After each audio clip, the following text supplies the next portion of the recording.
হুট করে এই দুইটা ইউনিয়নকে ওই জায়গায় নিয়ে গেল। আবার আমরা যখন যে তাদের কাছে দাবি করলাম, রিট করলাম, তখন তারা বলতেছে আমাদের কাছে এগুলো প্রশ্ন করার এখতিয়ার নেই। কত বড় অযোগ্য এরা, কত বড় মানে এরা কিচ্ছু জানে না, বুঝে না, হুট করে একটা কাজ করলো। এখন আমরা দাবি করলে তারা বলতেছে কি যে না, এটাই হবে না। ইভেন আমাদের প্রধান উপদেষ্টাকে আমরা যে স্বপ্ন নিয়ে ওখানে বসাইলাম, তার কোনো কথাই এখনো পর্যন্ত আমরা পাইলাম না যে আমাদের এত যাত্রীদের ভোগান্তি হইতেছে, 21টা জেলা অচল হয়ে আছে। 2 আসন থেকে এই দুইটা ইউনিয়নকে খুব তাড়াতাড়ি এখানে আইনে দেখ এবং আমরা বাড়ি ফিরে যাই। আর না হলে আমরা খুব শীঘ্রই আগামীকাল থেকে অসহযোগ আন্দোলনের ডাক দিব। এখানে সহিংস আন্দোলন শুরু হয়ে যেতে পারে। ফরিদপুর 4 আসন ভাঙ্গা উপজেলায় আলগি এবং হামিদি ইউনিয়ন, দুটি সুনামধন্য ইউনিয়ন, সবচেয়ে বড় ইউনিয়ন আলগি ইউনিয়ন ভাঙ্গা উপজেলায়। এই দুইটি ইউনিয়নকে কেটে ফরিদপুর 2 আসন নওগাঁর ভিতরে নিয়ে আসা হয়েছে। এই জন্যই আমরা 4 দিন ধরে আন্দোলন চালিয়ে যাচ্ছি। আমাদের গতকালকে আন্দোলন ছিল, 2 দিন ছিল শরৎ পথ। আমরা 21টা জেলার শরৎ পথ আমরা বন্ধ করে দিয়েছিলাম, কিন্তু ইসি মহোদয় আমাদের দাবি মানে নাই।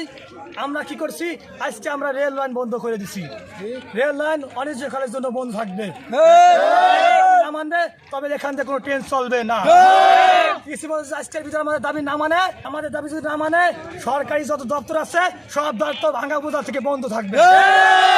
আমাদের যে মতামত আমাদের ইউনিয়ন ফেরত না দেওয়া হবে ততক্ষণ তোমার আমরা রাজপথ ছাড়বো না। প্রাণ থাকতে আমরা রাজপথ ছাড়বো না। আমাদের দাবি মেনে নিতে হবে, নাহলে আমরা দরকার লাগে এখানে শহীদ করবো। না মানা হবে, আমরা সরকার সব প্রতিষ্ঠান বন্ধ করে দিব। আমাদের দাবি যদি না মানে, আমরা যত শিক্ষা প্রতিষ্ঠান আছে, যত আপনার সরকারি আইন আদালত আছে, সব আমরা সব বন্ধ করে দিব। আমার যখন এই আন্দোলন চলতেছে, আমাদের দাবি যদি না মানে ততদিন আমার ট্রেন ছাড়তেছি না। আমাদের ভাঙ্গার মাটি 1 ইঞ্চও আমরা নগর কেন্দ্রে যাইতে দেবো না। আমাদের বাংলার থানা বাংলা রাখতে হবে, আন্দোলনকে বাংলার স্থানে রাখতে হবে।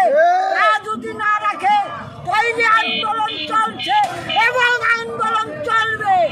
এই দাবি যদি না মানা হয়, তাহলে মৃত্যুর আগ পর্যন্ত বাংলার জনগণ অসহযোগ আন্দোলন ডাক দিল।